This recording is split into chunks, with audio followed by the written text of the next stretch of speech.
TCRT Stock Analysis Thursday. Is it a buy or not? Watch this 1-minute video till the end to find out. So I'm looking at Alaunos Therapeutics. It is 2% down. So where the heck are we heading next? Yeah, I'm seeing like a big correction, not just today, but mainly like last couple of days with this thing here. I made more videos than anyone else in the space with 39,000 exactly like this, with the most proof documented as well, all on my YouTube channel. With TCRT, I mean, to begin with, I looked to take it up, and this, we looked it up, you know, at the time when I made the video. Boom, this is where we were just like 7 days ago, 2nd of April.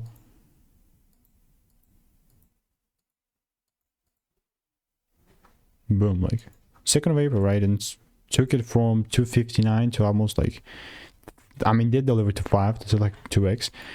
All I'm looking to do is, I think this is really like honestly that I don't think that I'm gonna get involved unless there's like some power behind it, right? Or in other words, just some proper shifts, you know what I mean? But yeah, if there's no power behind, why the heck would I even bother? So keep an eye, set alerts, and then just chill with auto tickers. So no need to force anything really. Waiting. If you want to make more money trading in a simple and lean way, click the first link in the description. It's free newsletter.